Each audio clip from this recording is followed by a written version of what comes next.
Hello student, welcome to my YouTube channel English Learn Assam. আজি এই video তোমালোকৰ লগত ডিসকাস কৰিম স্মাৰ্ট পোৰ্টেল ওপৰত আৰু ডিগ্ৰীত এডমিশনৰ গুটেই স্টেপ কিটা ইয়াত দিয়া আছে। প্ৰথম তোমালোকে চাই লোৱা নন CUET ক্যান্ডিডেট মানে ম্যাক্সিমাম ছাত্ৰ ছাত্ৰীয়ে CUET এপিয়াৰ কৰা নাই। এই ইনফৰমেশনটো তেওঁলোকৰ কাৰণে হয়। তাৰ পাছত মই দিম তোমালোকে CUET এপিয়াৰ কৰাৰ কাৰণেও।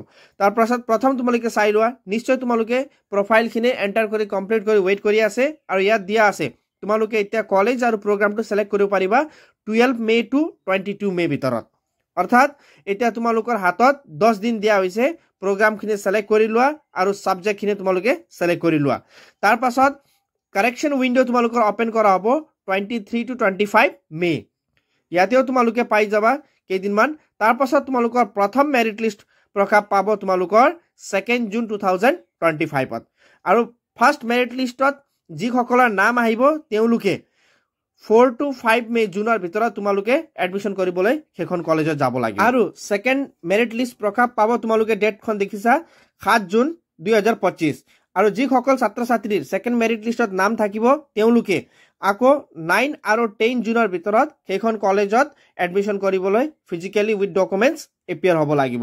তাৰ পাছত নেক্সট এটা অপচন দিয়া আছে যি সকল ছাত্ৰ ছাত্ৰীয়ে ফাৰ্স্ট আৰু সেকেন্ড মেৰিট লিষ্টত এডমিশন হোৱা নাই আৰু যদি কোনো এপ্লাই কৰা নাই তেতিয়া কিন্তু স্পট এডমিশনত তোমালোকে 11 টু 14 জুনৰ ভিতৰত কলেজত যাব পাৰিবা। তাৰ পাছত নেক্সট তোমালোকৰ ক্লাছখন আৰম্ভ হ'ব 1 আগষ্টৰ পৰা। তাৰ পাছত এইখন হৈছে যি সকলে CUET এপিয়াৰ কৰিছে তেওঁলোকৰ কাৰণে হয়। ইয়াত তোমালোকে দেখিছা নিশ্চয় কাৰেকচন উইন্ডোজ তোমালোকৰ 14-15 জুলাই তাত দিয়া আছে। তাৰ পাছত এডমিশন আৰু প্ৰথম মেৰিট লিষ্ট 21-22 জুলাই। তাৰ পাছত সেকেন্ড মেৰিট লিষ্ট 23 জুলাই আৰু তাৰ পাছত এডমিশনটো তোমালোকৰ ডেট দেখিছা নিশ্চয় 25-26 জুলাই। আৰু ইয়াতেও তোমালোকক আৰু এটা অপচন দিয়া হৈছে spot admission for both CUET and non CUET appear candidate কাৰণে 29 টু 31 জুলাই লৈকে তোমালোকক ইয়াতেও অপচন দিয়া আছে বোথ ক্যান্ডিডেট কাৰণে তোমালোকে স্পট এডমিশন কৰিবলৈ সক্ষম হ'বা।